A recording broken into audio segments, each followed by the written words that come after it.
Hi, everyone. How are you guys? Thanks for being here. And today is Friday, September 10th. Oh my gosh, I'm losing my voice.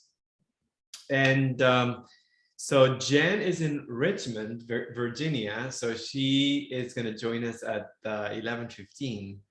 And I think we have another person joining us a little bit later. So um, we're excited. And thanks for spending a little bit of time painting together. So I'm gonna go ahead and show you. Oh, well, this was a little bit interesting because I had to go around the house and take pictures of different things.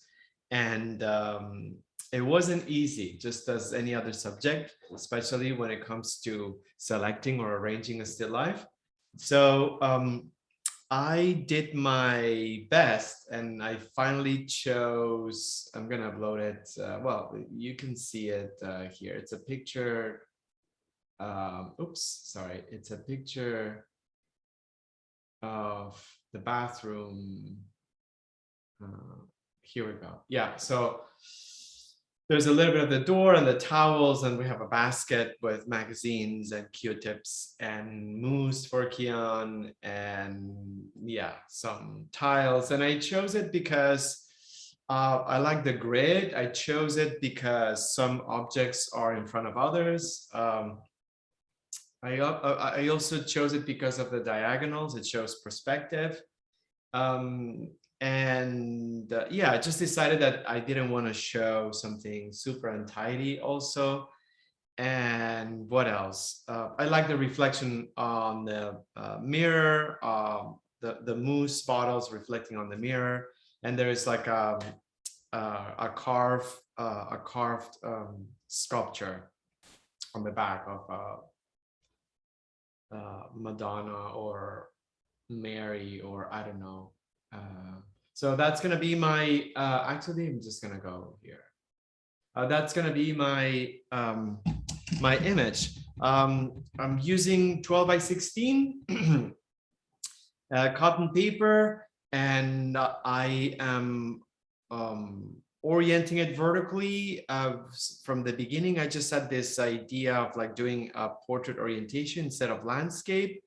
Maybe because I saw some of the images and some of them were vertical, but also, I don't know, I just felt like that would be a good way to capture the height of things rather than just the width of the mess. So I had a couple other images and I was just debating. Kian doesn't like this image. He prefers another one, but there's something about this that I really like. So look for something that feels unpredictable, that doesn't feel it's immediately recognizable. And also some of the paintings that we showed on the presentation, some of the things that I liked is that you cannot recognize everything that's on the painting. And I think we can use that to our advantage. So not everything that we photographed or that we're using as a reference needs to be fully identifiable. So I think that's also very important. So I'm just gonna go right ahead. And by the way, a still life, it's sort of like in between landscape and portraiture, in the sense that it allows much more flexibility than a portrait, but it's not as forgiving as a landscape. So I'm gonna take the liberty of making changes and distortions, because right now the image is not aligned with the edge, the top and at the bottom.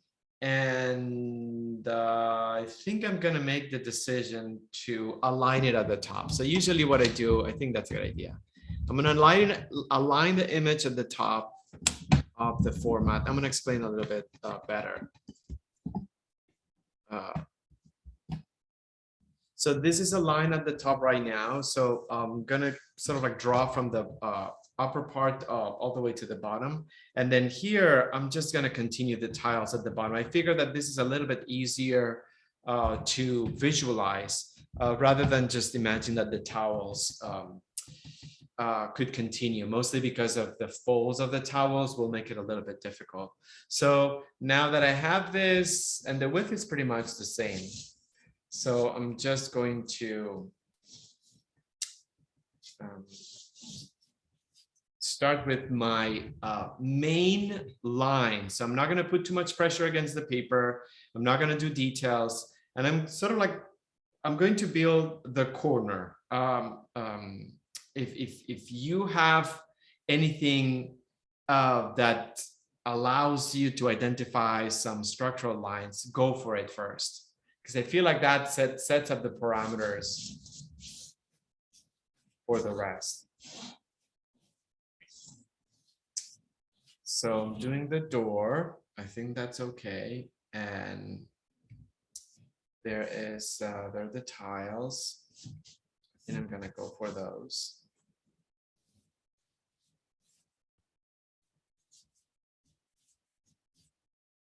And I'm gonna group together the objects right now. So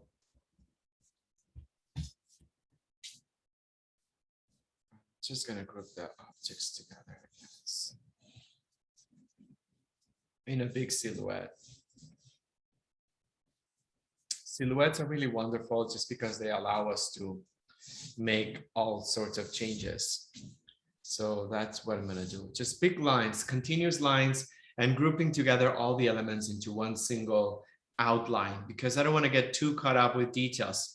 So we are composing and arranging, and it may be a chaotic or an image that shows some sort of like a chaos, but we can just bring some order with very specific structural lines or very broad structural lines. Oops. So I'm just going to bring the towels right now. There's this line right here.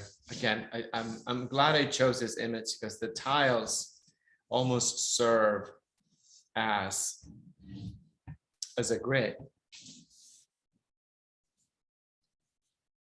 And oh, I love.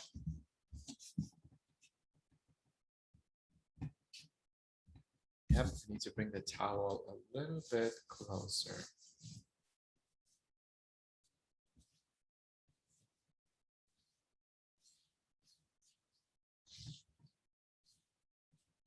There we go. I think that's okay. And I'm gonna continue with the tiles, the line of the tiles.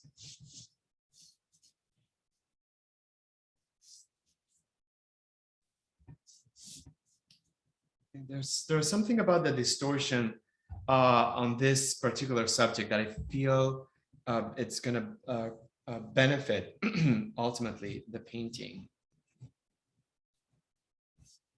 I keep thinking of what we read last week by Luc Tuymans, the Belgian artist, who says that he likes to paint everything in one session because he doesn't want to get too photographic. And there's something about that I think it's very cool. Okay, so I'm just going to continue with a silhouette. And I'm making some changes already because the basket is too low. So I'm going to make the basket a little bit higher. Just amazing how our eyes constantly trick us. But okay, that's very good. So this is my main silhouette. I'm in my studio, so I don't have yardstick for whatever reason. I should. So I'm having a little bit of a harder time finding alignments. But that I'll make that work to my advantage. The mousse bottles and the bottom of the basket. So the mirror, the hand mirror is right here.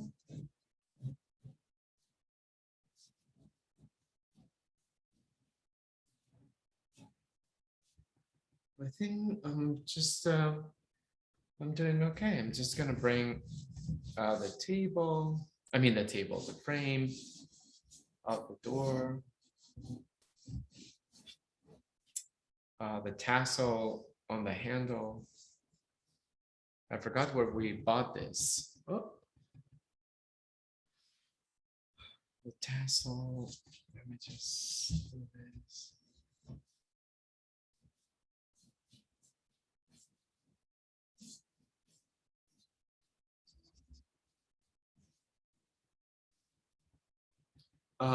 Yeah, oh, sorry, I just keep bumping into the, maybe I'll just move this a little bit and then move it back. Okay, I think that's better. It gives me a little bit of space. Okay, so this is where I'm at. I'm building some structural lines and then some silhouettes. And what I'm gonna do, I'm going to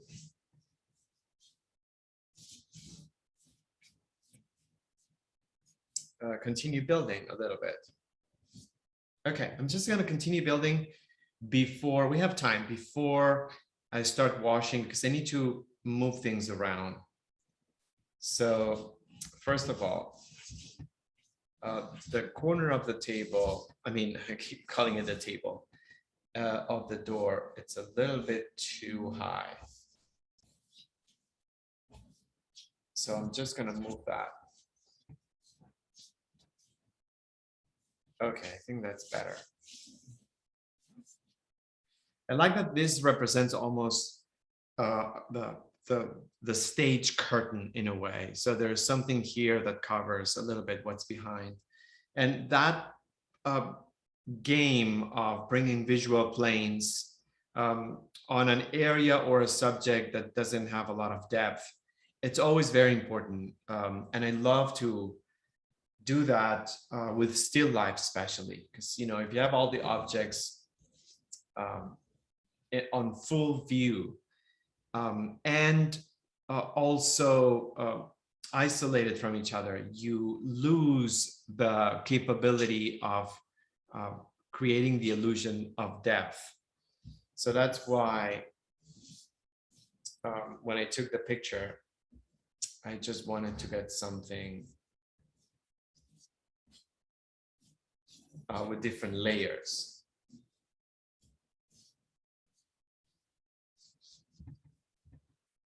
Different layers. This is one of those assignments that it seems very complex, but it's probably going to be a little bit easier than some of the simpler ones. But I will continue. So just as a quick recap or to reset the webinar, that's a lingo that people on Clubhouse use. We just started like with very simple structural lines, dividing the space into different areas, working on silhouettes, and using charcoal. And what else? I'm not putting too much pressure. Things are not yet recognizable, but hold on, I'm just gonna, they're not yet recognizable. And hi, Jen, how are you? Hi, I'm great. How is everyone? Oh, how are you, friend? Thank you for putting up with me. No. I'm so happy that you are able to join us, but I know you're busy, but thanks. Yeah, so this is exciting. Very exciting. It looks great already. Always so generous. But yeah, so I, you know, it's the first time that I read anything about this South Korean philosopher, and I am completely obsessed. I want to read all his books, and but it was so beautiful to read about his passion for objects and physical things, because I think as painters, that's we totally get it, but sometimes we don't have the words to express or explain why reality is beautiful. So it was nice to kind of like read someone who is so anti-digital stuff. Anyhow, so I'm just going to continue developing the sketch. And so I tend to spend like almost 45 minutes just with the sketching component, because the more I add, the more the more I realize that I need to make some changes and modifications. But for now, I'm just having fun with, I need to lower the mirror, with splitting up the grouping of the objects into smaller pieces.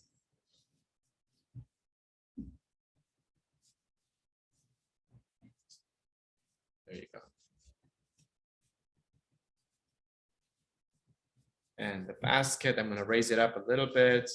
But right now, I would say after my first pass, I am revisiting some of the linear boundaries that I set, just because now that I arrange the composition, I am able to manipulate and replace and shift things around and make changes. So as you know, the more we work on something, the more we are able to recognize things that became invisible on our first take. So things in the basket, are they important right now? I'm not going to make any details here. The virgin or the figure, I'm not going to make too many details here, because what I really want to capture is just the size and the placement of things, and also the relationship between all the elements that I've got. Maybe I'll just do a little potato shape of the actual head. I think that's okay. I'm just gonna go and do a final revision of the upper part.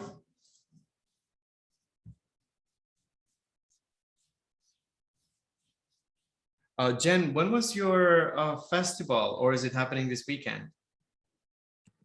Yeah, so it started on Tuesday, Oh, wow. and it's all weekend. It ends on Sunday, but my screening was yesterday, Oh. yesterday afternoon, and it went really well. It was really fun, and my family was able to come, which is like the benefit of it being in my hometown.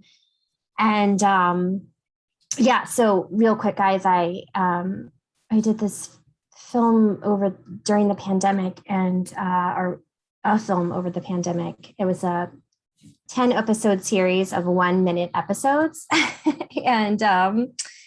And anyway, it got into the International Film Festival in my hometown of Richmond, Virginia, which is really fun. This is our third time that we've been invited to the festival, but it's really special because, I'm on like the big screen and, the historic theater in my hometown. Gosh. And that's really special. My 90-year-old grandfather gets to see me, and, it's special in that way. So, so yeah, our screening was at 4, but normally Carl does my husband does the Q&A, because usually he's the producer of the films that we do, but I was a producer this time, and it was my first time doing a Q&A and this sort of thing, and I was so nervous, Julio. I thought of you. Gosh.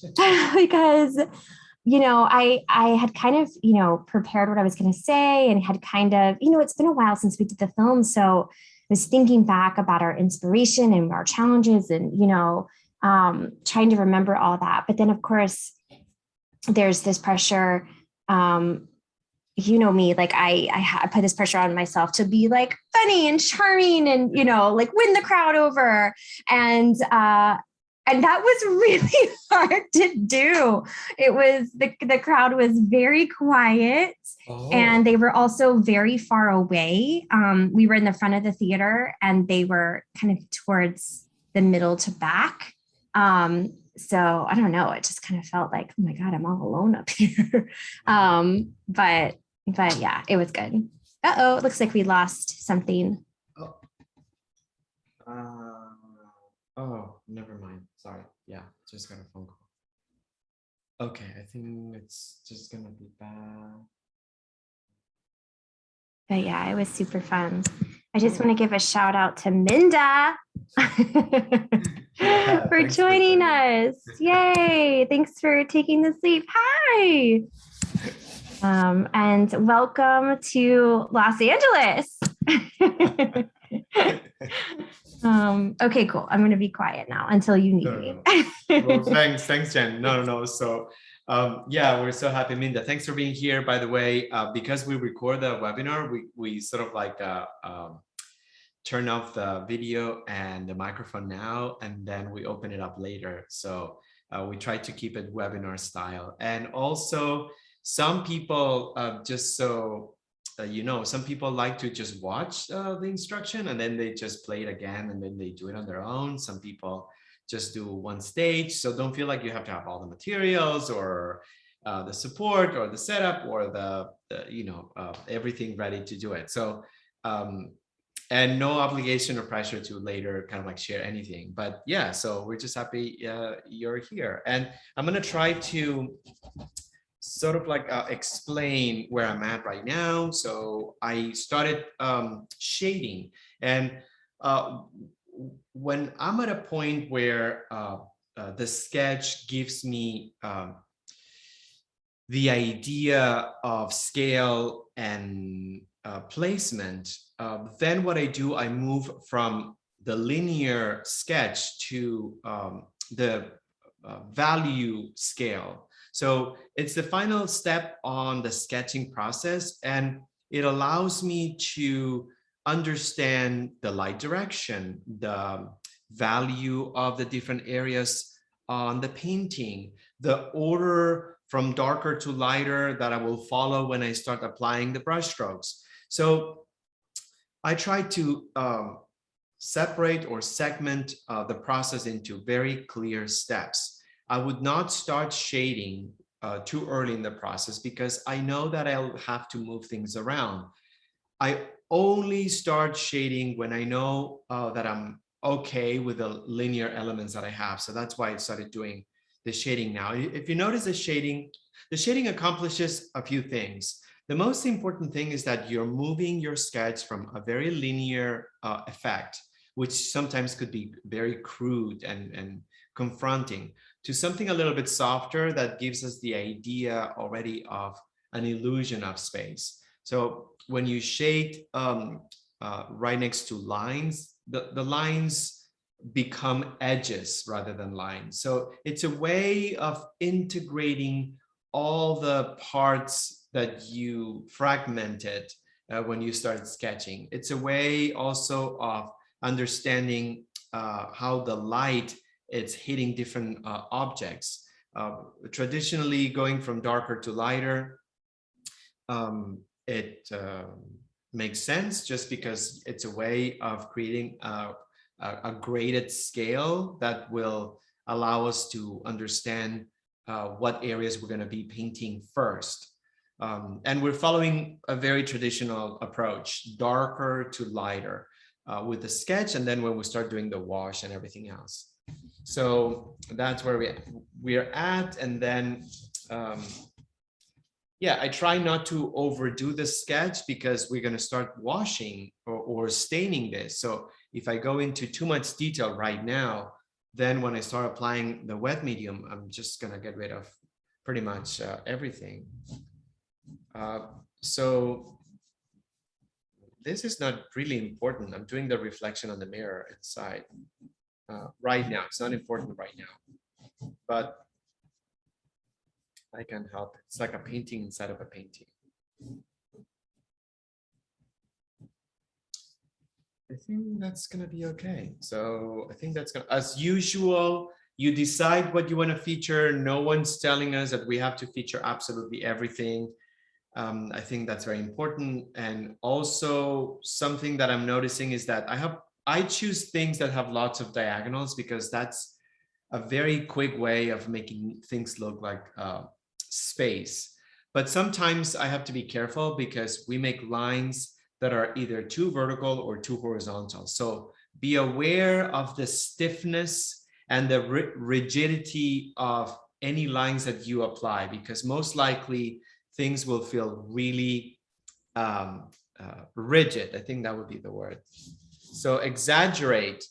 In the end, this is meant to be seen without the photograph. So we can just make all the changes that we want. So no one's, this is not to be, my painting is not to be supposed to be seen right next to this photograph. I'm using this as a reference, and then something's going to happen here, but no one's going to see the photograph. It's not meant to be this way. Sometimes people like to show it, and that's fine. But it's not the goal. And I use the side of the charcoal. Charcoal is such a wonderful material because we can wipe it off, manipulate it easily, and redo it again. And if there's anything that happens during the entire process is redoing, recreating, repeating, and adjusting and shifting. It constantly happens. So I need to use a sketching medium that allows me to do all those things easily. And charcoal does the part really well. Okay, I think I'm ready for the wash. So I thought maybe, I mean, this could be a tad darker. I have to make the effort of imagining this being black and white and understanding which areas are going to be darker and lighter. So sometimes I have to squint my eyes. I think that's good.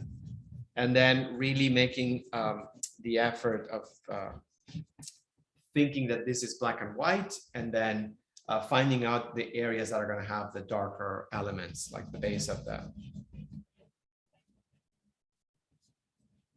mirror. It's so nice to move from figure to still life, I have to say that. Okay, so I'm just gonna start with my wash. So after the dry stage, what we're gonna do is to just create a layer that's gonna be very thin in consistency, and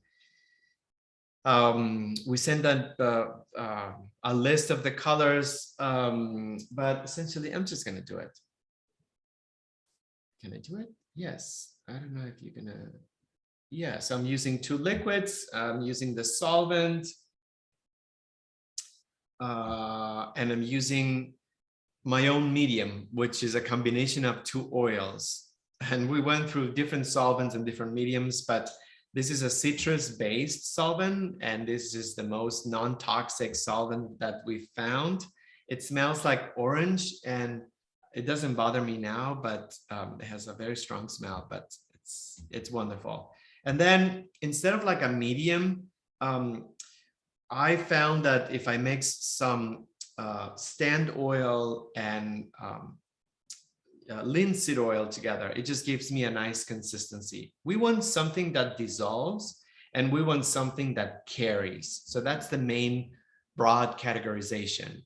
Something that dissolves and cleans, and something that carries the oil and makes the strokes much more fluid. So there are many ways, many solvents, many mediums, many resins and oils, and that's a matter of preference. But I'm going to use the big brush, and I'm going to use the thin, the solvent, picking up some solvent, and I think I'm going to use raw umber, the neutral brown. Using raw umber? Yes. So, and what I'll do is just create what we call color fields. So right now we're not doing any details or anything like that. I'm guiding myself with the amount of charcoal that I have on the sketch. There's a reason why we stopped there. There's a reason why we organize the scale from darker to lighter. So what I'm just going to do is essentially, oops, sorry. What I'm going to do is essentially follow that order, darker to lighter. It doesn't matter that I'm using a color that doesn't match right now. The most important part about this stage is the fact that I am priming the surface, the painting surface. It's very dry and it's too porous, and I need a wet layer to keep building. So what I'm doing right now is transitioning from dry to wet, by doing what's called a stain, or staining rather. So color fields means that I don't have to comply with the actual edges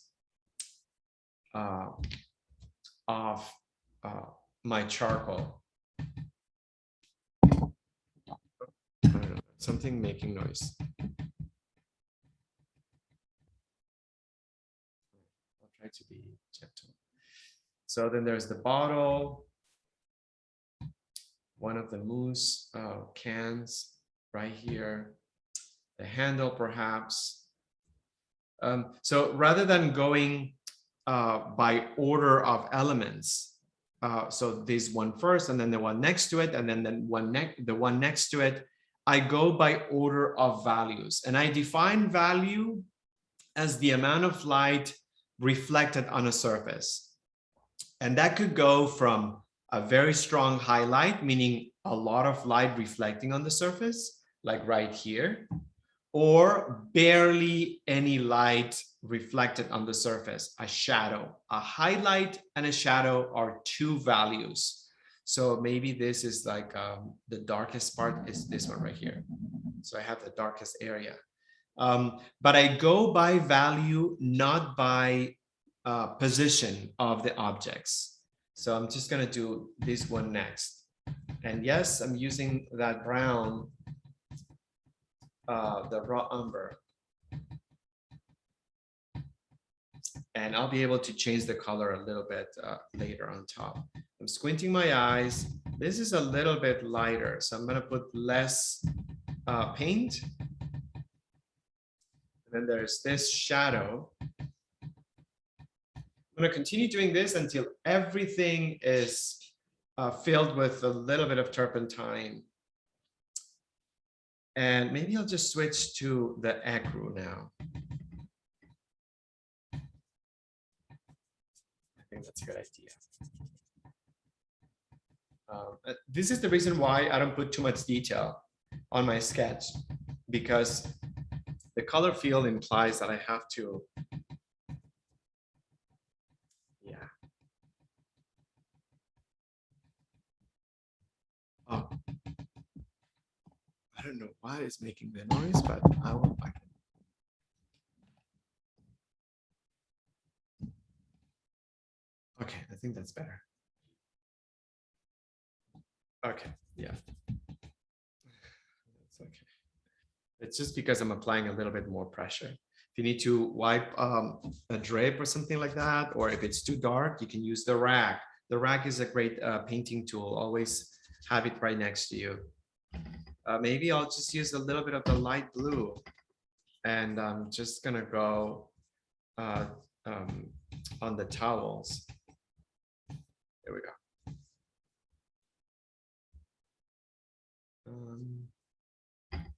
And then again, this is maybe, should I put some gray? No, I'm just gonna stick with barely any paint or none at all. And what I'm doing is just putting the solvent on the areas that I feel like they're super light. So there's no paint whatsoever. There's no color, but I do need to prime the surface. So that's what I'm using, the solvent alone. I'm using the solvent alone. Yeah, I think that's going well. So I'm just going to continue. And again, this is another way of breaking down the stages of my process, because otherwise, if I'm not clear about what to expect, I would start doing the Virgin Mary because she's so pretty, and then I would spend an hour and a half trying to do the eyes and the brocade ornaments that she's wearing, and then everything will be completely empty and this painting will look unfinished. So I like to break it down in a way that makes me efficient. So if I finish the staining right now, at least all the areas of the painting will be covered with a combination of a solvent and some paint. So I won't have to panic or worry or feel like the whole thing doesn't really look finished. And then I can just take time developing other areas of the painting in more detail, I should say. This is a little bit, there's blue here, but I'm just gonna go ahead and block it out with this stone, this other can. And then this one right here, I'm gonna put some of the lighter blue because I feel like there's a lot of cool tones. I don't know exactly what's gonna make the cut, but I'm just gonna fill it up with that color. Some darker notes on the reflection on the side. So I'm being completely untidy and careless and almost bothered by this. And I just have to do it. I'm not using white though. I'm not going to use white because with oil, since the oil remains wet for a long time, if we have white paint underneath and then we want to darken it, it's just going to give us problems. So rather than using white, I'm just going to use the actual solvent. Turpentine is a solvent. Gamsol, which is a brand of solvents, is a solvent. So solvents come with many names,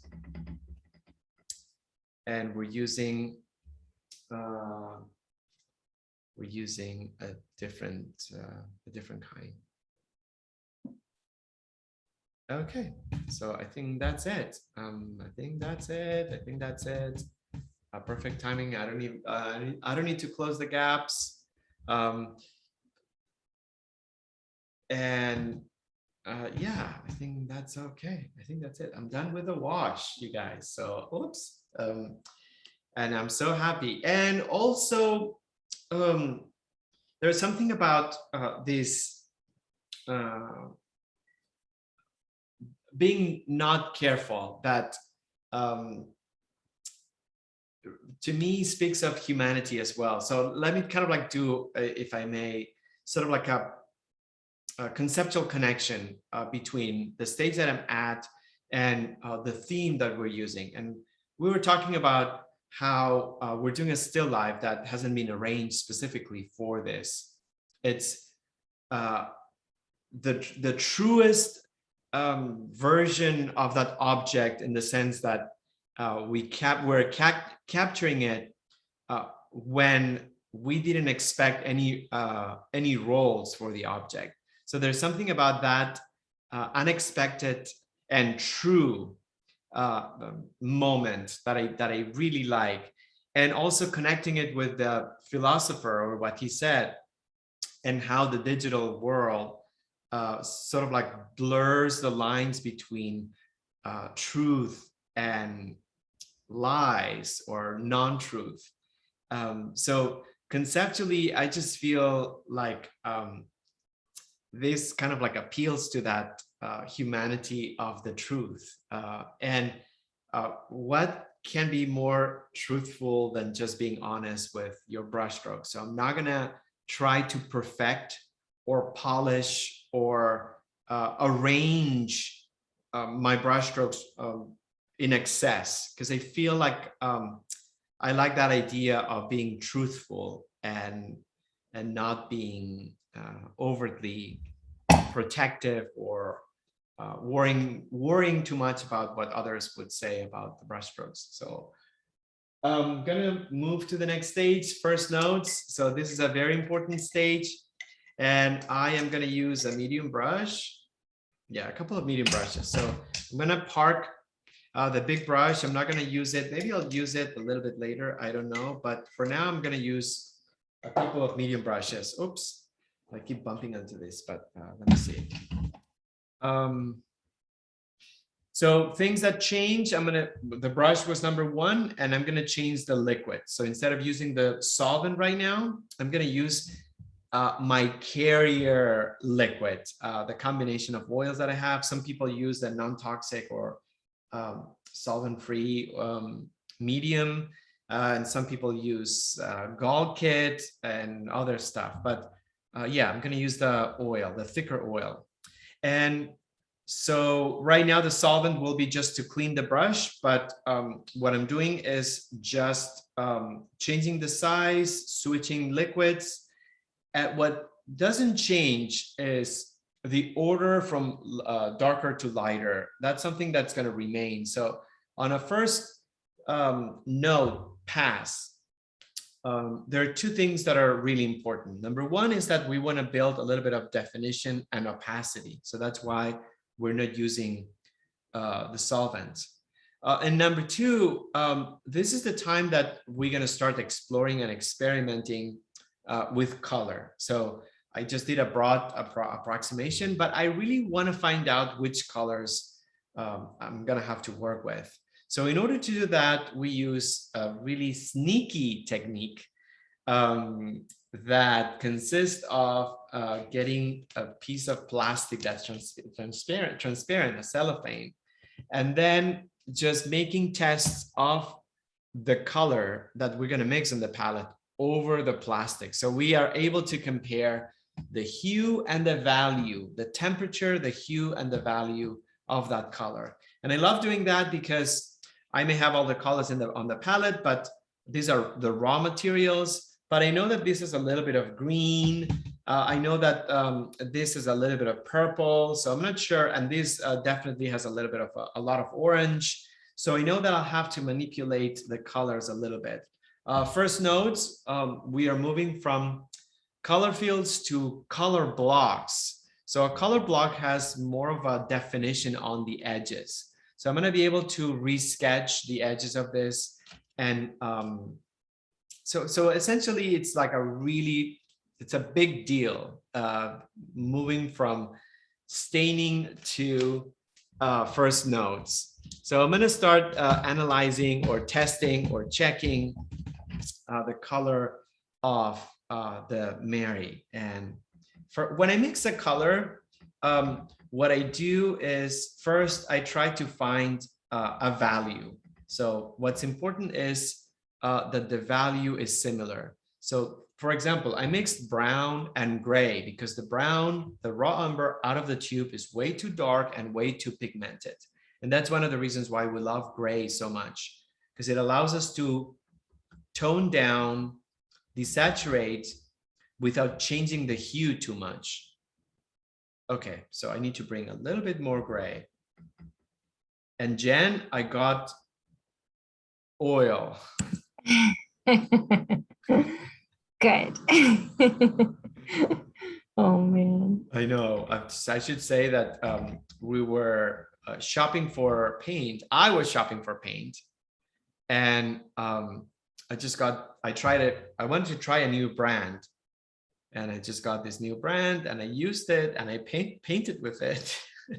But we painted outside on Tuesday, and it was very hot, so it dried because it wasn't oil, it was acrylic. And I have no idea how I was able to paint with that, mixing it with the rest of the oils.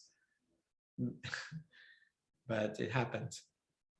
So we're so fortunate that it was hot so that we could see, like, there's something different about the gray paint. What's going on? Is it just a cheap oil? What's happening? Did we make a mistake? And yeah. But thank goodness we didn't have it for like 6 months. I know, right? Imagine that. That would have been awful. But it's okay. Yeah. All right. So I was able to, let me see if I can show you how I experimented with that color alchemy, you know, because there are always different ways to achieve a color. It's not just like you have to memorize every single, this is not like making cocktails. It's a little bit more relative. So you can achieve a color by mixing different materials at different ratios, and you will still get there. So that's why color mixing seems to be such a fugitive subject, because no one really knows the exact formula, but because the exact formula doesn't exist. You know, it depends on what colors you have on the palette. And yeah, that's mostly what it depends off. So it's going to be a little bit hard, but anyhow, so I used raw umber and I used the gray, and I did several tests. I used a little bit of the oil in order to gain fluidity. But what I did, I initially did some studies with raw umber, but it's too warm. So I just brought some gray, some black, some chromatic black to darken it. And all I want right now, because they're details and their lines and their variations in value, all I want is an approximate hue that will tell me that that's the formula, that it's going to be the base for everything else. So I got it. So what I'm going to do with this formula, I'm just going to block out, oops, essentially the entire thing. It's a little bit of gray, black, and umber. So right now, what I'm doing is just blocking out. Maybe I'll use the actual medium brush, one of the old dudes.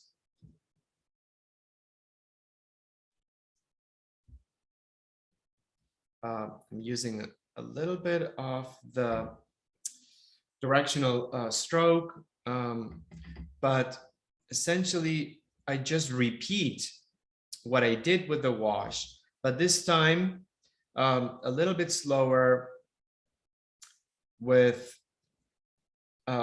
creating a little bit harder edges that are a little bit harder, so not as liquid or watercolor like. And I'll go back later with highs and lows, and that will be the second notes. But this is an example of what first notes look like. More opacity with the oil. I'm not using the solvent. And a little bit more definition that I'm gaining because I'm using a smaller brush. And I'm blocking it out. I'm not doing anything else. I'm blocking it out. Maybe I'll just create a darker version of the color and applying it at the bottom. This is my darkest area. And maybe this one right here, I'm just doing a little bit of second notes. I'm kind of like cheating because it's not all essentially the same tone. But the rest, I'm just gonna block out. And what I'm most concerned about right now, it's not necessarily what happens inside of the shape, but the actual separation boundary between the shape and its surroundings. So that's what I'm most concerned about. I'll be able to work this a little bit later with maybe some detail. I also try not to be excessively careful or excessively perfectionist.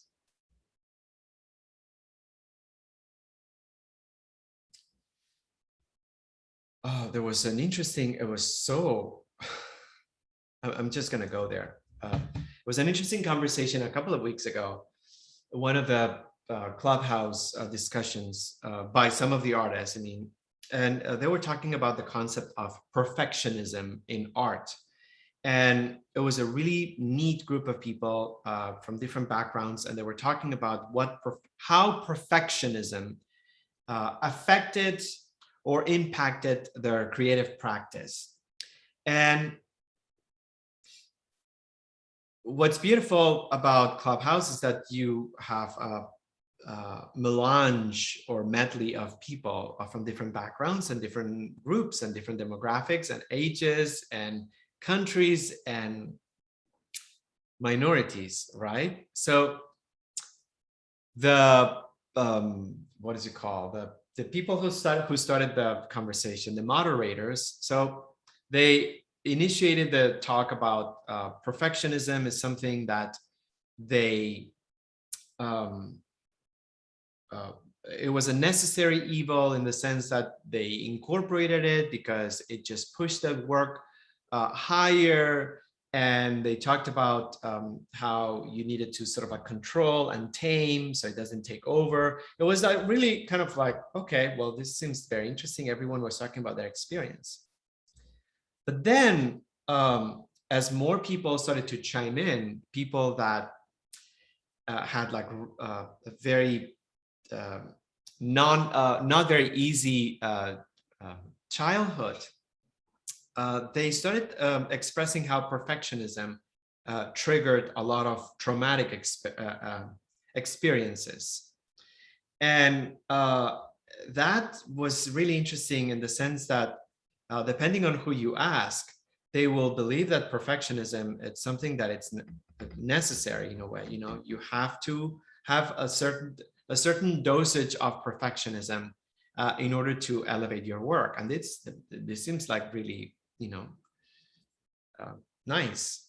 But then some people sort of like started explaining how in order to, especially some minorities, I would say, in order to achieve a comparable level of acceptance, they had to work harder. So they had to paint better, they had to sculpt better, they had to be better photographers, they had to be better writers, because the field was not tilted on their to their advantage. So the concept of perfectionism to them was just like horrible. It was just this pressure to perform that triggered all sorts of like anxiety feelings, and it was just incredible. So the bottom line is that at the end of the conversation, everyone pretty much agreed that perfection is not a necessary evil, and it's something that gets programmed into us and makes us believe that we're not good enough. So it was such a great way to get to the conclusion, the universal conclusion, that perfectionism in itself, it's not something that we should strive for, because it's an internal mechanism to make us feel bad all the time. Anyhow, I'm just going to go to the next. And then I would say that kind of like ties up with the article about this new book by this philosopher, how the digital world, it's sort of like pushing us towards perfectionism. I'm going to use some burnt sienna and ecru. Ooh, that looks good already. Maybe some yellow ochre. Okay, maybe a little bit more of the raw umber. So I'm kind of like exploring. I love this part, exploring and finding. I think that's good. Maybe a little bit more yellow ochre. So mostly yellow ochre and raw umber. Oh, perfect. Again, I'm on first notes, and I am right now blocking out, studying the color, creating the palette. So this is exactly what I'm doing. I am creating a palette. The raw material is there, and it's the same every time we work.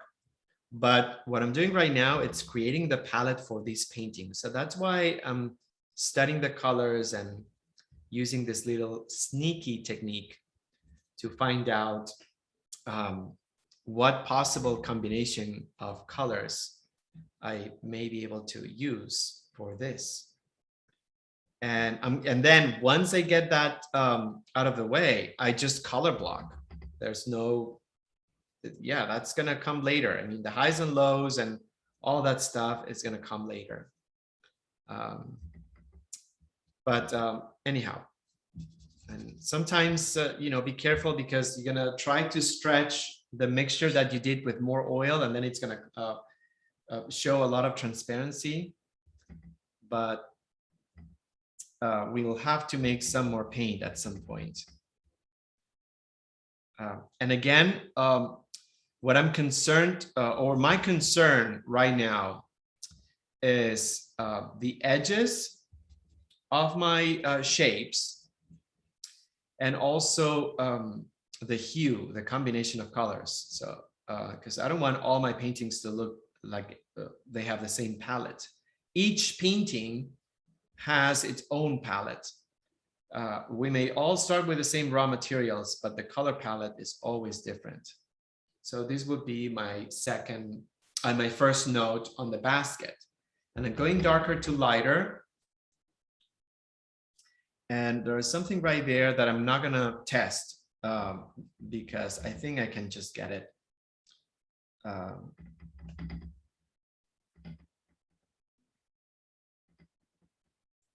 can just get it. So right here.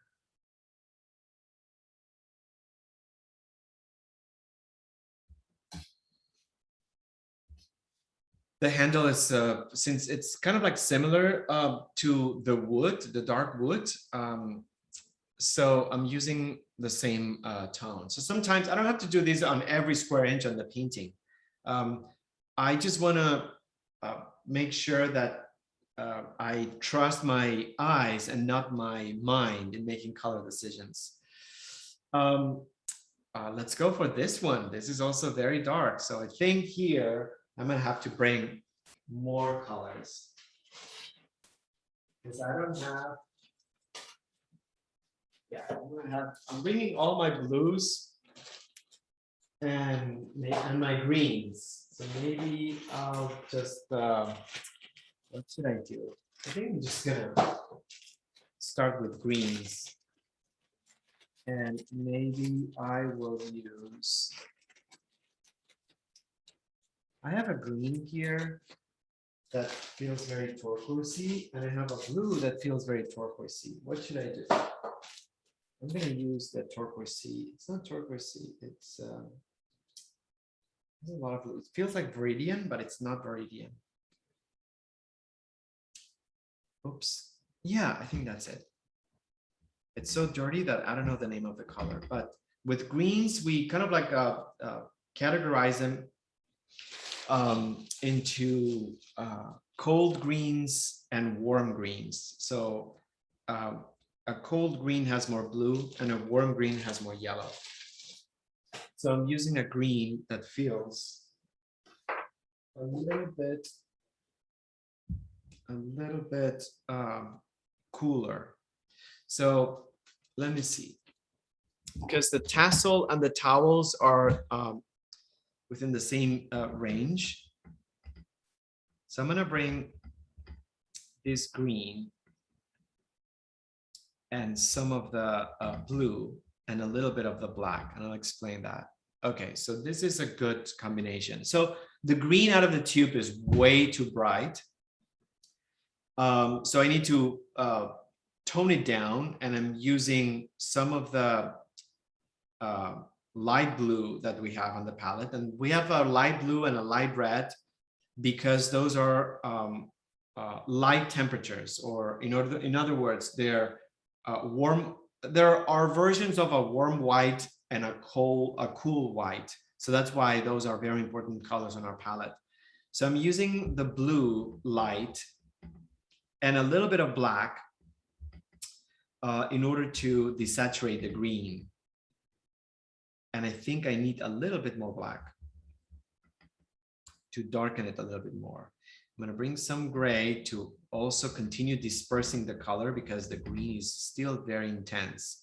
And I love that desaturated version. Every time you add a color and it becomes very pungent or super strong, it's gonna be beautiful, but it's gonna take away from any other focal points that you may have. So just have that in mind. I need way more. Oh my gosh, it's barely green now that I see this. So there's green, but not that much. I made 1, 2, 3, 4, 5, 6, 7, 8, 9 so far. I made 9 color samples on that surface. 9. This is sort of like when you select a color for a room, you know, that you pick a few and you reflect on them. So it's never like you make a color and then you put it like straight up.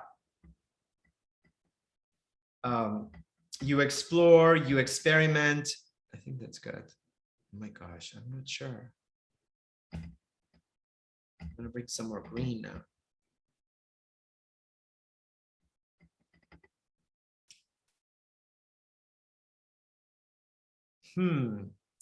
Maybe some yellow ochre. The yellow ochre, it's a version of yellow. Yeah, yellow ochre. This needs more yellow actually. Yeah. Yep, it's more yellow. Okay, so I think I got it. It's not exactly the same, but I am making the executive decision of saying that that's a good green. And then what I'll do is it's perfect. It's kind of like it has a perfect combination of sage and jade. Oh my gosh, try to pronounce those 2 words together. Sage and jade. Okay, it's not that difficult anyhow.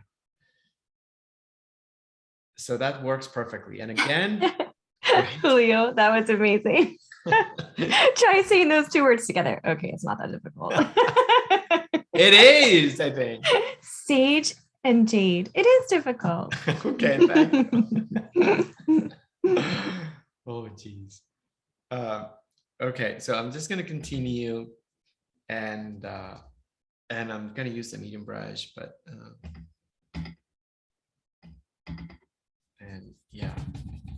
So I didn't have enough time, but there were some book reviews on the same philosopher from the past, and they were equally amazing. And essentially, one of them talked about how important it is to find value in contemplation, or yeah, to value contemplation essentially, because he was saying that, you know, we're sort of like pushed towards productivity, and we value ourselves essentially comparing us to how much we can produce. And so in order to sort of like find your or unleash your creative being, it's important to shift from this productivity mindset to contemplative mindset. Julio, Minda's asking if the philosopher is Byung Chul Han. I think so. Yes. Oh, awesome. Born in South Korea, but I think he lives in Switzerland. And so this would be very interesting because it's our first time kind of like reading about him, but it seems like he's sort of like a superstar in the philosophy world, because the articles that we have encountered, you know, they kind of like indicate that pretty much he's a well-known thinker or intellectual. But yes, that's the name. So yeah, and we found the article in an art magazine of all places. Oh my gosh, Julio, sorry, I have to interrupt because Minda says, I'm painting his book in my cluttered corner right now. Stop! What the? Right now. Amazing. Oh my God. Stop it. I love it. Really? Oh my gosh. She does. I have like chills. If this isn't a sign, I don't know what is. Jeez. Minda, welcome to the club. Wow. Okay. Well, that's amazing. That's incredible. I'll post his Wikipedia and any interviews that I can find on the notes for you guys. I mean, if you sort of like scan through any sort of like articles or the Wikipedia, and if you can just mention anything that stands out, because again, I just feel like whatever little I read, it feels like he's putting words to what I feel about creativity and painting. You know, sometimes I can't really articulate why I like this and I don't like that. But right. Yeah, it's just incredible, actually. Awesome. Thank you. Let me see. Yeah. All right. So I think I'm just gonna continue, maybe kind of like blocking what's in the mirror. I'm gonna block what's in the mirror. I'm gonna use some of the color that I use for the basket. And then some of the gray that I used for the Mary, and just blocking it out. Just blocking it out and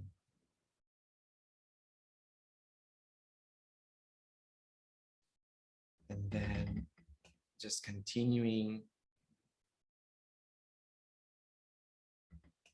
Maybe just bringing a little bit of definition on the mirror. And right now I'm being a little bit more freehand in the sense that I'm not going to do the study of the color, because I feel like I'm becoming a little bit more familiar with the palette, and I'm able to use these tones almost as pivots for variations of the tones without having to feel like I have a blindfold and I have to do this kind of like trick every single time. So I give myself a little bit more room to interpret other colors on the palette without having to repeat this mechanical or repeat these in a mechanical manner.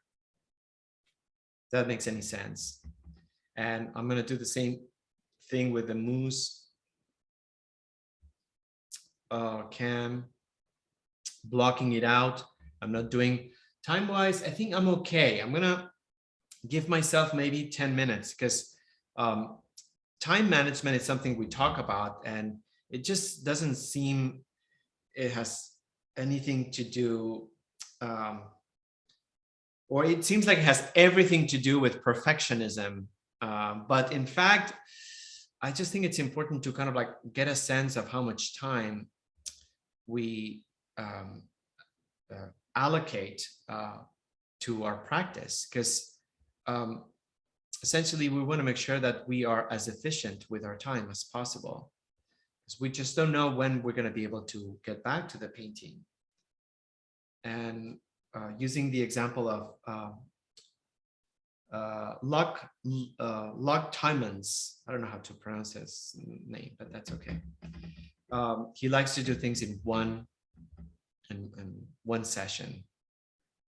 I mean, that session, he doesn't say how long that session is. I'm using a little bit of the blue and the black, the chromatic black. And then I'm going to use a little bit of the yellow ochre with ecru for the golden aspect. I'm not very polished. I'm not coloring. First of all, I'm not coloring. I'm just blocking out shapes. So I think that's very important, because I don't want to get dragged trying to fit my brushstroke exactly into a line. And that's not what this is about. I'm making a translation, a painting translation. So yeah, I wanna actually, this is something that the travertine stone, I think I just wanna test that color because it just on a large area. And I wonder if just, it's gonna be, oops, it's gonna be just ecru and no, it's not. It's not ecru and black. It's probably gonna be ecru and raw amber. Yeah, I think that's more likely. It has a little bit of pink. It has a little bit of pink. That stone has a little bit of pink. So I'm bringing that pink light. Oh yeah. Oh, I'm so happy right now. The pink just did it. Maybe I'll just bring a little bit of white, you guys. A little bit of white. That's my first application of white, and it certainly has a lot of pink. It has a lot of pink. Okay, I'm so happy. Okay, so that's gonna be the formula, you know, an approximate formula for this. And I'm gonna bring oil. I'm gonna bring ecru. I'm gonna bring pink, and then the darker tone, a little bit of the raw umber. So I did like several tests of color, and then I'm gonna block out several tests of color. And then once I had something that I felt was similar,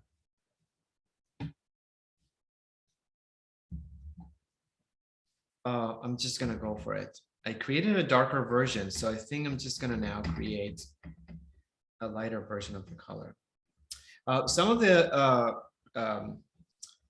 writers talking about his work, they say that he writes in German, but that's not his mother language, and that he's able to use German in a way that seems beautiful in itself. The way he uses language to communicate ideas. So apparently, reading him, it's not just about the message or the content, but how he uses language.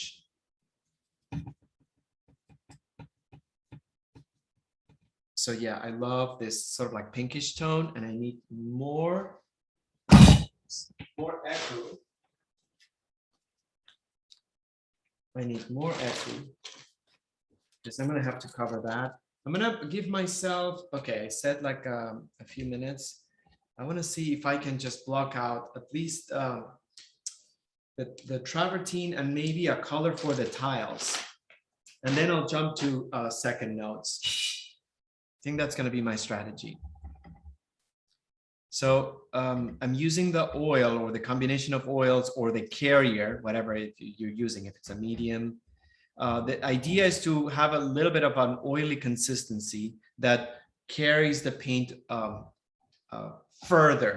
I think that's the idea of using a medium at this stage, because the painting out of the tube is way too thick and it's not going to allow you to carry the pigment very far. It's not going to.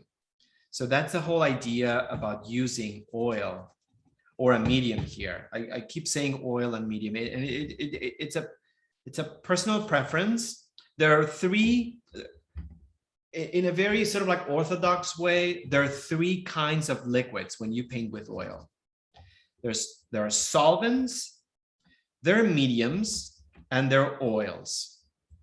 And the mediums are kind of like more of a modern addition, because generally speaking,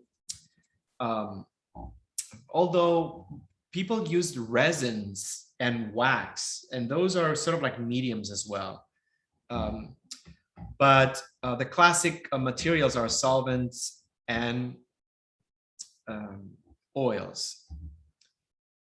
Different brands, different paint manufacturers have created wonderful mediums to use. For example, mediums that dry the paint much faster, mediums that slow the drying process so you can work on the painting for a longer time.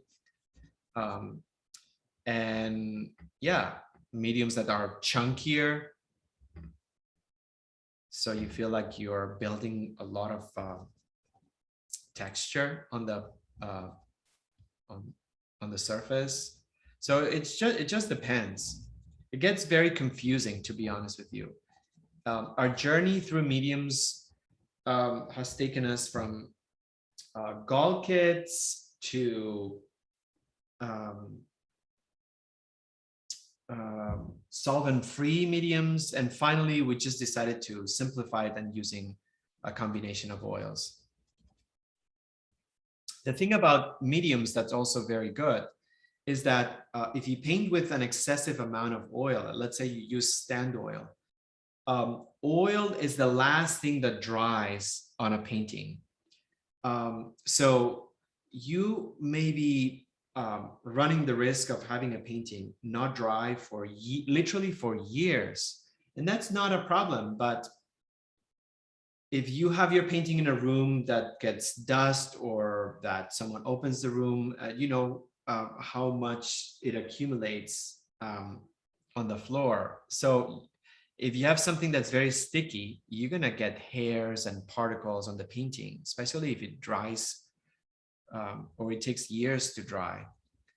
So some people are very much in favor of adding some sort of medium in order to accelerate a little bit the drying and protect the surface of the painting from anything outside or foreign. But anyhow, so when we paint from using like wet layers, so what happens is that we're using oil, we're using stand oil and linseed oil, which are the same, but stand oil has been dehydrated almost, or sun-dried, so it's much gooey or gooier or thicker. But the idea is, because we have some turpentine already on the paper that's wet, the turpentine oxidates the oil, and that's why in the end the oil that we use as carrier will dry, because it's not the only thing that the surface has. It has remains of turpentine, of solvent. So I think that's sorry for the technical explanation, but you know, sometimes these things are kind of like important, because again, at some point we had no idea, and then it's not like you go ask someone and you get an answer. You get as many answers as artists are using the material. So each person has a different approach. And then that makes it even more confusing. So you're at a point where, you know, you have to try it yourself. And that's essentially what we did. And so far, we are committed to this combination, and it's working for us. And until someone comes in and says, you guys are nuts, why are you using this or that? You should try this brand, or you should try this medium, you'll love it. And then that's going to be the day we're going to change. Okay, so I'm just continuing, since I did the travertine. What I'm going to do, it's a little bit lighter. I'm going to bring some of the color on the mirror, and also I should have done the other mousse bottle with some oil. Here we go. Okay, so I think that's okay for now. It's not super developed, but I'm not going for that. So right now, I'm just doing still doing first notes, you guys. I'm still on first notes. And I think I'm deciding at minute 30 of the second hour, I'm gonna just stop and go to second notes, because I think otherwise I can clearly spend the rest of the hour the rest of the second hour just working on first notes. And in fact, I'm going to take advantage of the color of the mousse. And I believe I said it was, yeah, it was chromatic black and the light blue. And maybe I'll just bring some of the green from the tassel color. And what I'll do is I'm going to color block the towels right here. Yeah, that's a good tone. Sagey and jade. So Jen, did you find anything interesting that stands out, or on his biography, or? Yes, hold on one second. Let me go back to it. Because I think a lot of people quote him, and a lot of artists actually, at least I read that, have been inspired by him to create work. And I didn't do much research about that, but it would be interesting to find out, because apparently he's very influential. Okay, so let's see. Okay, so it says much of Han's writing is characterized by an underlying concern with the situation encountered by human subjects in the fast-paced, technologically driven state of late capitalism. And then it talks about one of his books, and The Burnout Society, which is the name of one of his books. The Burnout Society. The Burnout Society, yeah. I think that's the first of his books. Han characterizes today's society as a pathological landscape of neuronal disorders such as depression, attention deficit hyperactivity disorder, borderline personality, and burnout. This is the part I thought was interesting. He claims that they are not infections, but infarcts. I've never heard that word before, which are not caused by the negativity of people's immunology, but by an excess of positivity. According to Han, driven by the demand to persevere and not to fail, as well as the ambition of efficiency, have become committers and sacrificers at the same time and enter a swirl of demarcation, self-exploitation, and collapse. Quote, when production is immaterial, everyone already owns the means of production, him or herself. The neoliberal system is no longer a class system in the proper sense. It does not consist of classes that display mutual antagonism. This is what accounts for the system's stability. Han argues that subjects become self-exploitators. Today, everyone is an auto-exploiting laborer in his or her own expertise. People are now master and slave in one. Oh my gosh. I know. Even class struggle has transformed into an inner struggle against oneself. Okay, we are screwed.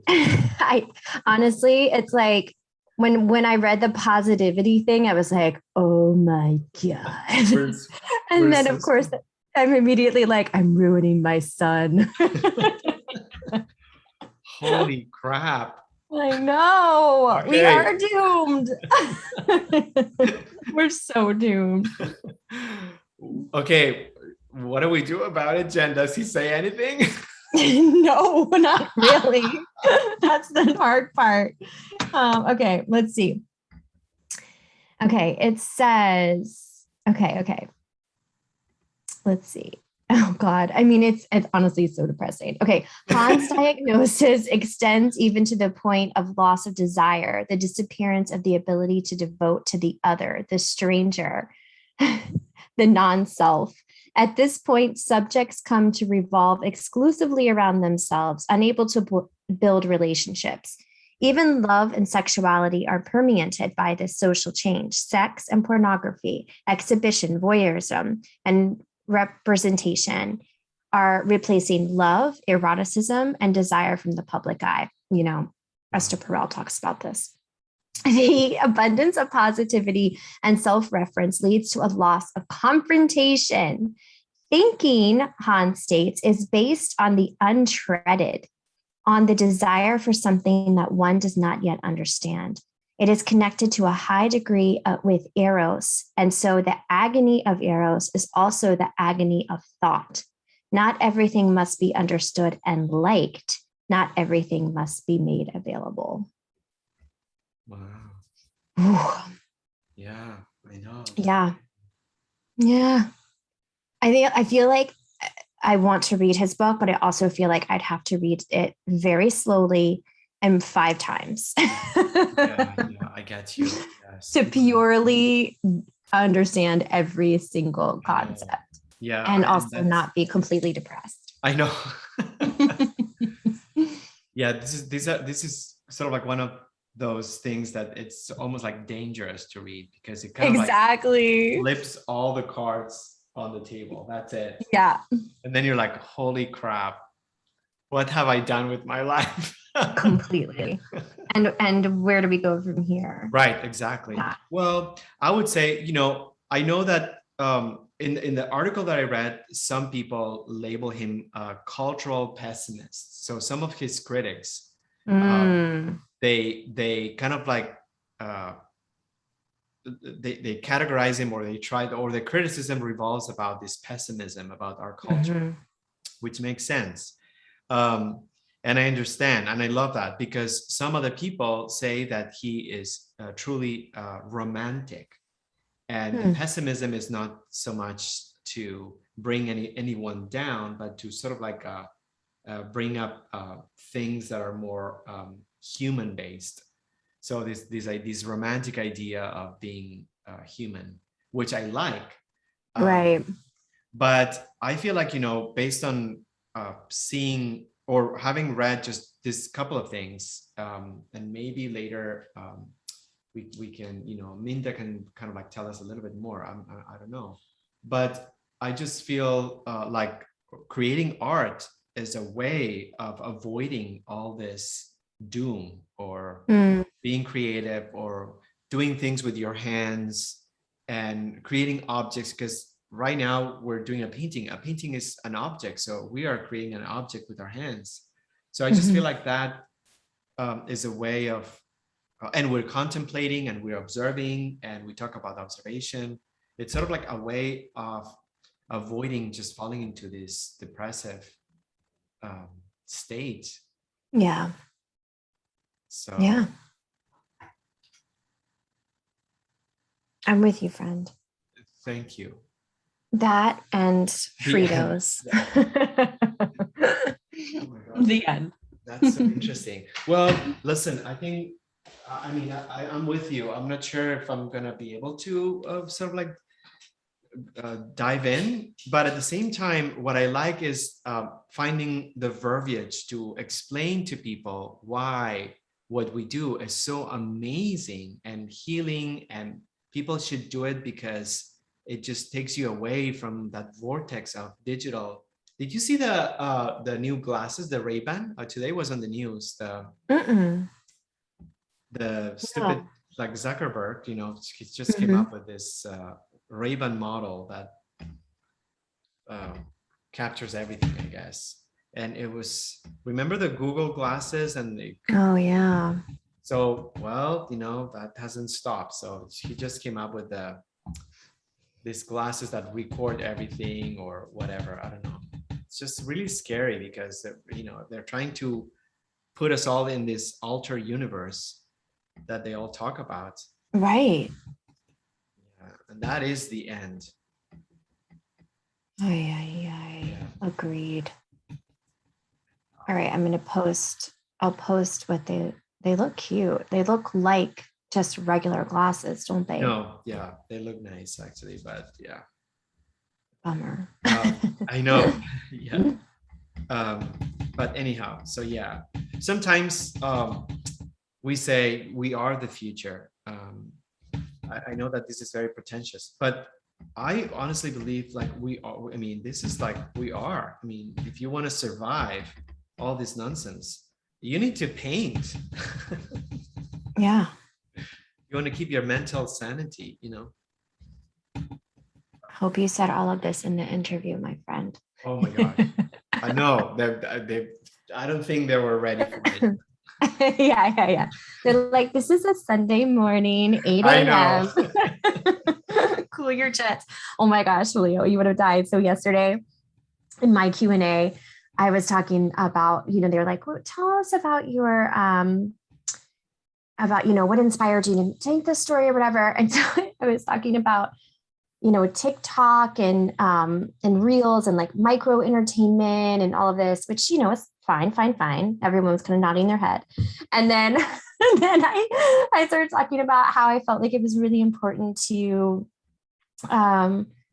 play a character that's not necessarily likable, and that I feel like that in the history of cinema, to connect to a female character, a character that presents female, that they have to be likable and presents as a woman, I should say.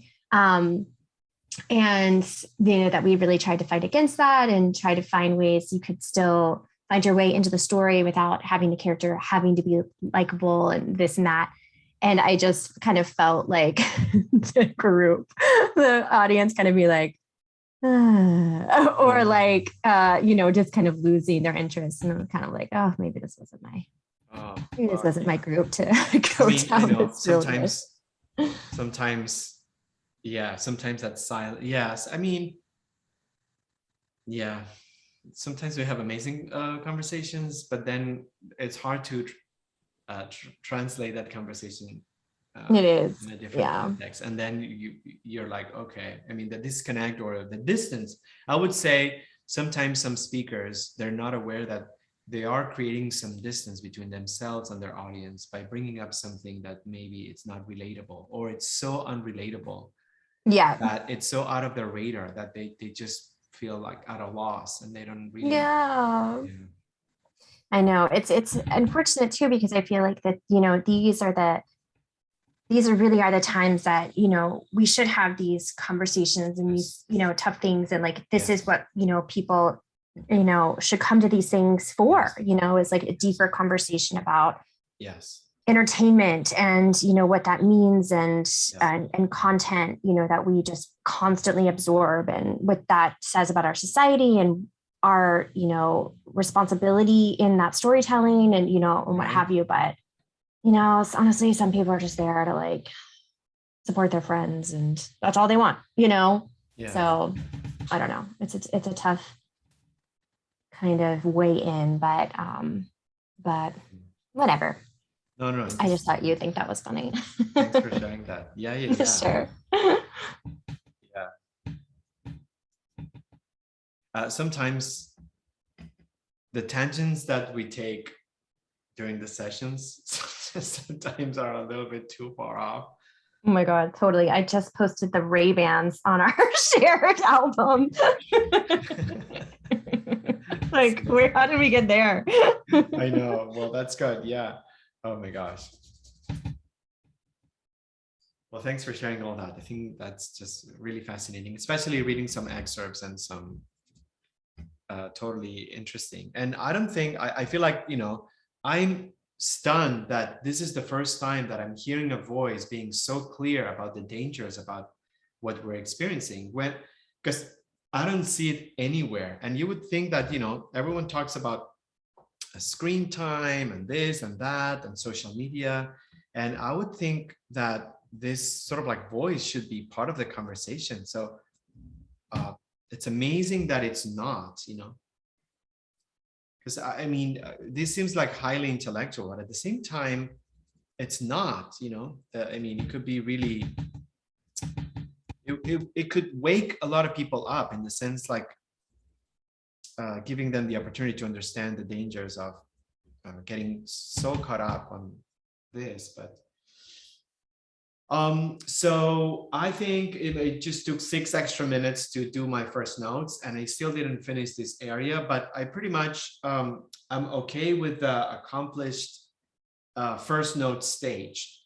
I was able to apply a layer that felt a little bit more opaque than the wash, and also study the color palette. My palette right now, it's essentially, it's essentially all filled with different variations. And this is such a great exercise to understand that I may see something with my eyes, but I may not understand what color that is. And time and time again, we have tried to make colors on our palettes in a way that felt disconnected with the image. And we have come up with completely radically different colors. And granted, we are approaching this from a very conservative and traditional way, because we're not saying that unless you match the color, you can really grow as an artist.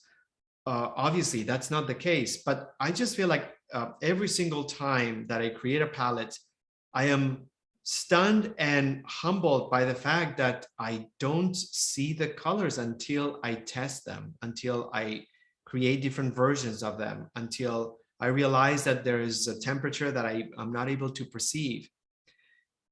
And that makes me sort of like so in favor of practicing color mixing and doing some testing, because it happens every time. It's not something that I gain experience from and then I'm able to do it without even thinking about. So I always have to realize that there's a color that surprises me. And as we usually say, it's better to fall back on the tradition first before you break it and get your own rules or in place.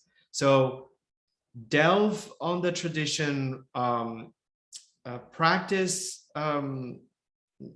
replicating color, and then you can go on your own and breaking that. Because I feel like sometimes we try to bypass that experience, and then we never understand the possibilities of color. So that was a little bit harsh, but anyhow, so I'm just going to explain second notes, and obviously I'm not going to have that much time, but I'm pretty content actually. I didn't put anything in this basket. I feel like, you know, this is threatening me. There are a lot of like minute things and details, and I don't know how I'm going to resolve it, but I'm not going to worry about it now. So what I'm going to do is explain second notes, and then we can just carry second notes until the end of the session. So first notes, color blocking, opacity, definition, and studying the colors of our palette. So that's a lot. Second notes doesn't require as much, but it creates much more spectacular effects. So there was a time that we consider second notes to be the most important stage in the painting, but we have changed our mind based on practicing a lot and realizing that the bulk of importance happens during first notes, and second notes, it's a way of developing those principles. So again, with second notes, there are things that I'm gonna keep the same and things I'm gonna change. So I'm gonna continue with the carrier liquid, whatever that is. I'm gonna continue with a medium brush, but now I'm gonna incorporate a small brush because maybe I wanna work on some detail. I'm not gonna go from darker to lighter now. I'm going to decide which area of the painting is going to take more detail and which one is going to be underdeveloped. So I'm making my first creative decision outside of a graded scale. So that's a major change. So you have to reflect and decide what is that you want to feature and why. I mean, as difficult as it is to decide what you want to feature first, it is even more difficult to find a conceptual reason why that should be the explanation for adding more detail. And also, what I'm going to do is, instead of like color blocking, I'm going to start pixelating. And the technical core of second notes is that I'm going to get the color block, let's say the Virgin Mary, all right? And what I'll do is I'm going to stay within the same color range, meaning same hue and same hue, that's it. But I'm going to change different values inside of a color block to create detail.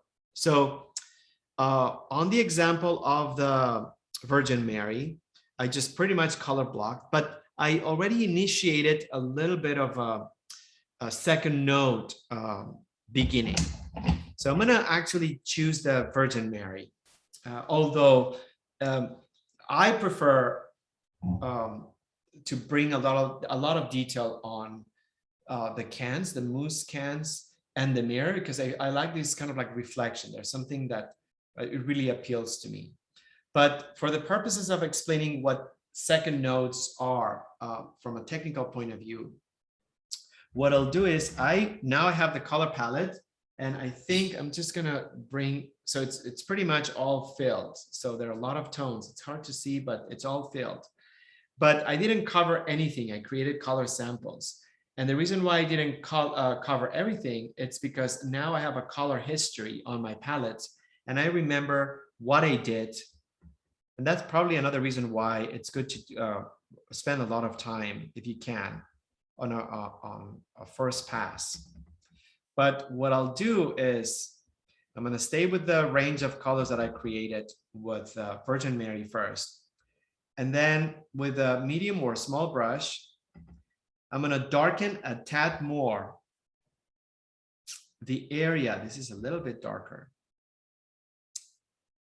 The base. So it's not so much about creating definition, because I got it from the first nodes, but I'm creating variations of value right here. And then there is a darker area on top.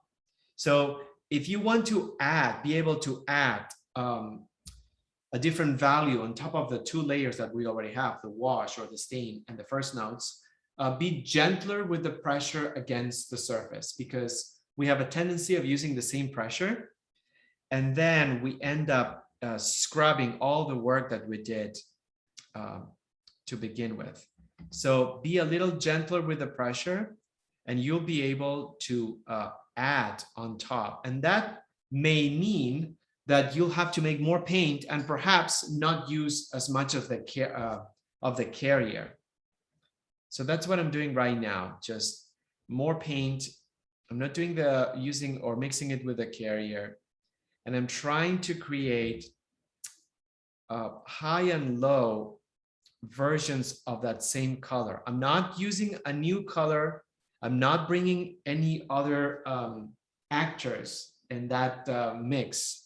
I'm just playing with the same color and bringing highs and lows. So the bottom of the crown, for example, it's really dark. So I'm gonna just do the darks first. And so here's the thing, I still follow dark to light, even though I put a couple of highlights, but this time I do it within the constraints of the subject that I want to develop first. Actually, since I'm here, I'm just gonna do the Virgin Mary.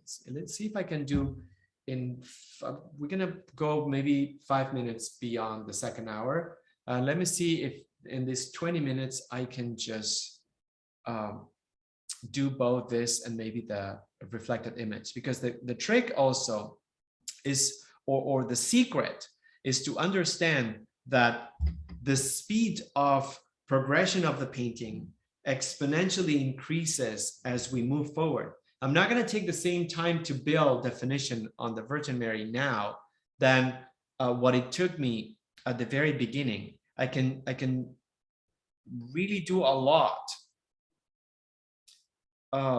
of detail with very little time. And that's something that also I like, because I feel like I don't have to rush at the beginning to achieve something too early in the process. I know that I'll be able to push this forward a lot towards the end. And I mentioned the word pixelating. So I'm not trying to draw too much with the brush or trace too much. I'm trying to just build the illusion by creating tiny pixels of paint. And I'm gonna let the combination of those pixels to create the image. So it's sort of like a different approach to, or articulating it differently, in the sense that I'm not trying to draw with the tiny brush to create detail. I'm just blocking out darker areas, having the confidence of knowing that in the end, I'll be able to create the illusion of that being a figure. So let's see, and I'm doing darker notes first. Okay, so I'm just doing darker notes. Already I can see the beginnings of this being understood as a small sculpture of a religious figure. And this is also, oh my gosh, I'm gonna quote Oprah right now. You guys, Jen, get ready. I'm so excited. I hope I get a car. Oh my gosh. It's I mean, it's kind of like the opposite, but so let's see. So there's this quote that says, if you think of what you already have, you'll already have more of it. But if you instead think of what you don't have, then you'll feel like you never have enough. Yeah, like the idea of a scarcity mindset as opposed to an abundant mindset. Yeah. Right. Mm-hmm. So I read it the other day and I thought, that was interesting and very inspirational. But I never thought that I would apply it to paint or painting, because I'm going to try to make that connection. If you focus on what your painting already looks like, you'll always think that, you are ahead of the game, or that you have so much to work with. But if instead you focus on what the painting doesn't look like, you'll always feel like you haven't painted enough, that you need to paint more. So, I mean, I don't know how, that sounds all good, but I don't know how in practical terms, how that applies to what we're doing. But it just came to mind because I was just saying this already kind of like has the beginnings of looking like a religious figure, a small sculpture already on the floor. So because I'm thinking this way, that it already looks like a small religious sculpture in my mind, I feel like whatever I'm doing right now only enhances that idea. It only sort of like makes it even more looking like that. But if instead I think, okay, this doesn't look like anything, and it's gonna take a long time to make it look like that because I need all the brocade and all the elements, then I'll always feel like I haven't painted enough. And that's a tricky, it's as we know, it's a red flag, because since we said that we are increasing the speed of development, if you put a little bit too much work on what you're doing, you're going to 100% overwork your painting. And then you're going to be embroiled in this drama of trying to unwork it, because you are working on a face and then you overwork the face, and then you're going to feel like, how am I going to get out of this? I mean, you can, I mean, you will, and you can get out of it, but isn't it better not to get trapped into it in the first place? So I think, yeah, anyhow, so that I'm going to create highs and lows. I'm going to pixelate. And that's second nodes explained with a visual example. Just trying to create variations of that same color, starting with darker nodes, in order to start building the illusion of whatever it is that you're painting. And I'm going to try not to overwork. Sometimes, again, going back to that, sorry for repeating it, Luc Toymans or Luc Toymans, just not having enough time or just timing yourself or just doing a pass, it just gives you the perfect restraint not to overwork it.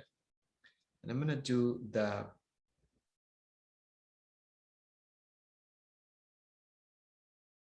little star points because I think that's really cute. The edge.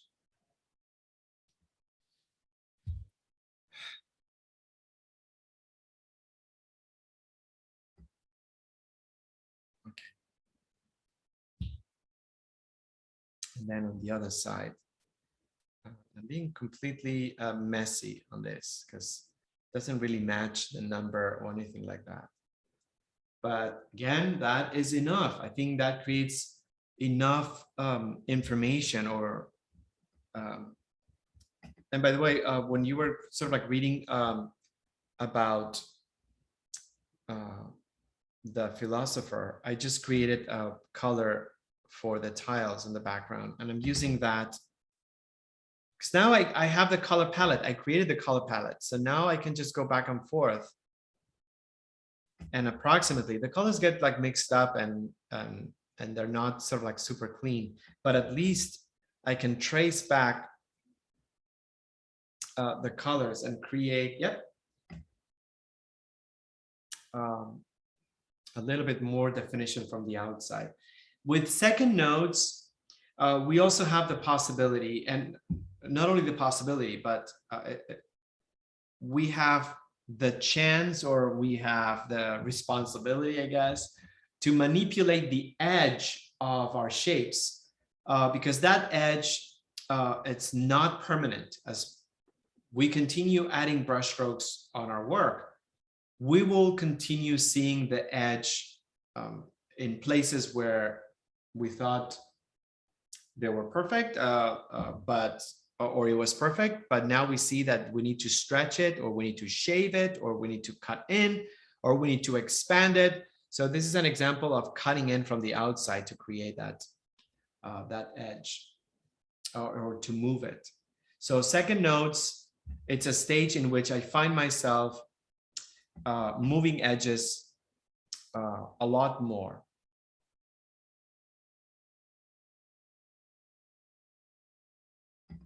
And I do so by bringing the color of the outside and carving in, trimming, shaving from the outside.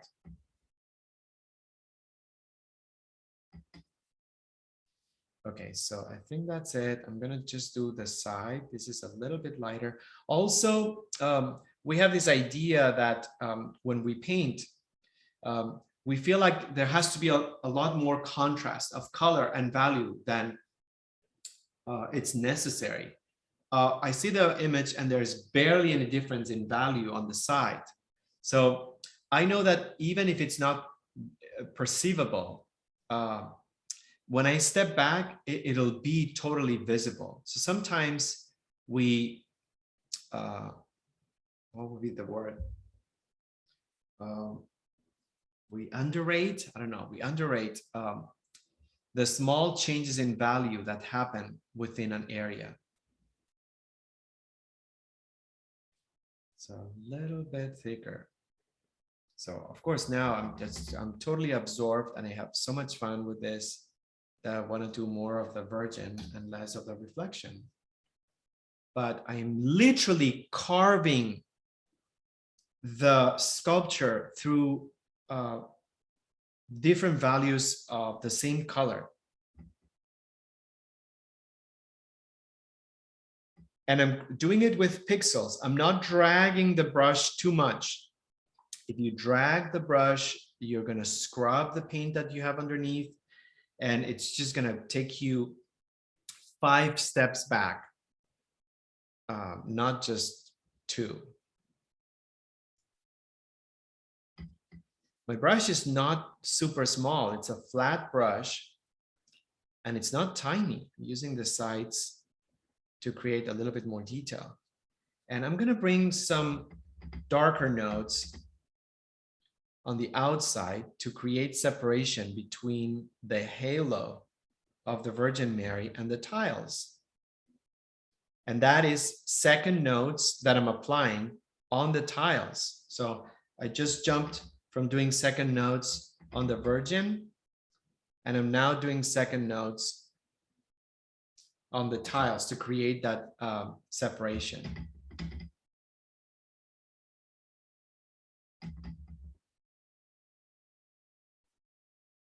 Okay.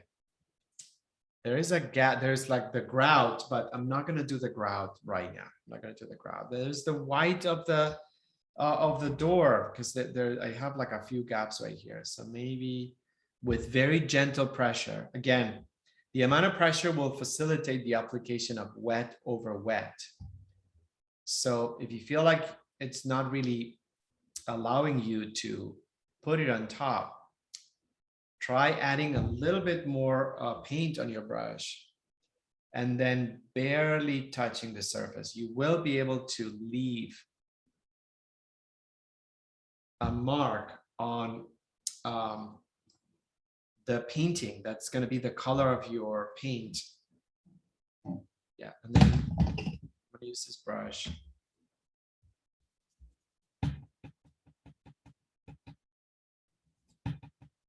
And I'm going to soften this.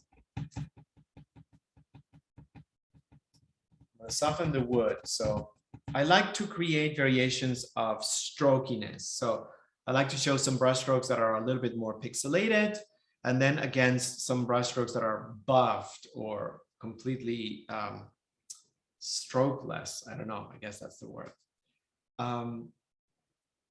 Great. I have like 5 minutes. So I think, what do I want to do with the next 5 minutes? So I think I'm going to start building the mirror. So I need to work the darks first. Again, I'm going to stick with the value.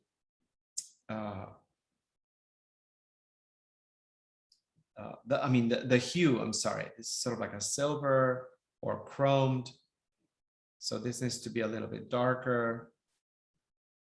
I'm going to do the point of contact underneath the mirror. And again, just thinking that of what I already have. I'm thinking of what I already have. I'm not thinking what I don't have yet. Because if I put myself in that thinking mode, I will be so frustrated. So there is the bar, which I'm going to change the direction.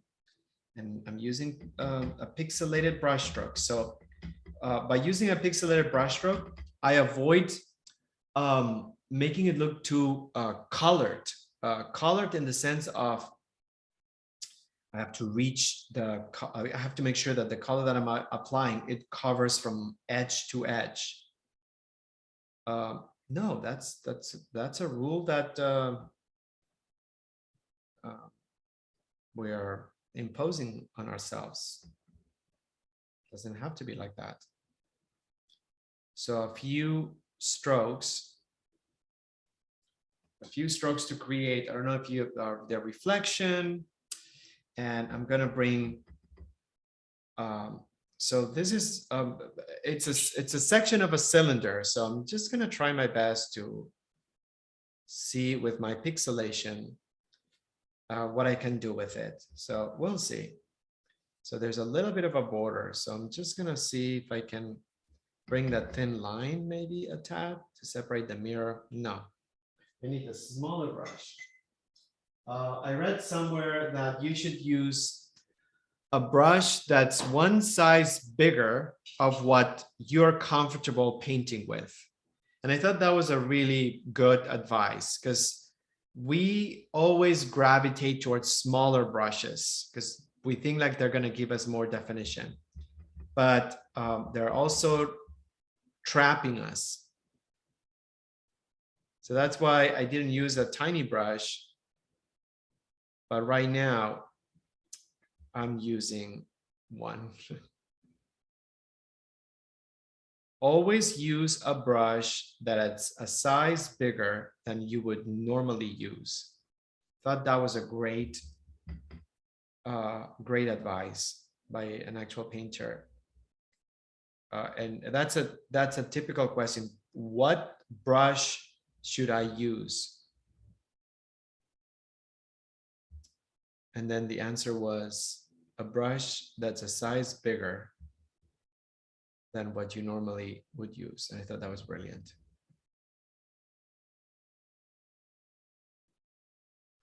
Okay, I have this, and then I'm just gonna bring some lighter notes. Again, I'm staying with the same, within the same hues by bringing highs and lows.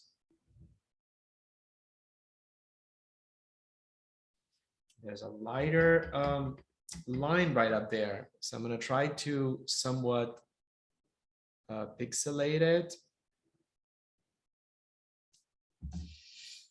And then I'm just gonna go back to this kind of like medium brush because I wanna bring some light reflection on the side by pixelating it.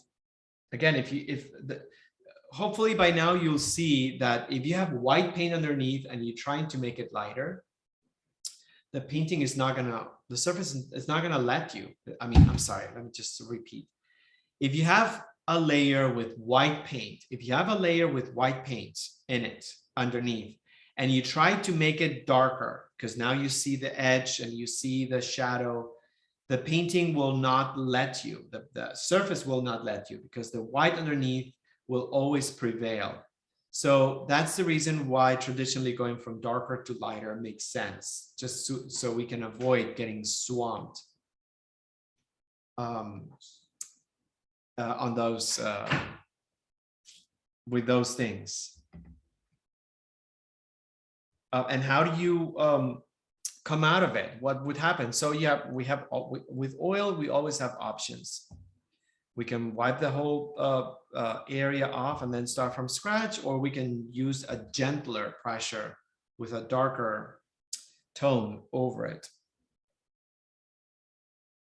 Okay, so I think I definitely need more than one session for this, and I'm really enjoying the combination. So I'm gonna use Oprah. I wonder if it's from her own. I think it is from, what am I talking about? Sorry, delete that part. Yes, I'm gonna use her own quote about thinking always on what I already have on my painting and not what I don't have yet, because I feel like it makes a huge difference. And even though there were so many elements on this painting, I am really happy about the final result. I think possibly I would just like to develop the towels a little bit more and obviously put things in the basket, but I'll do this week. But I am extremely happy. So this is what's going to happen.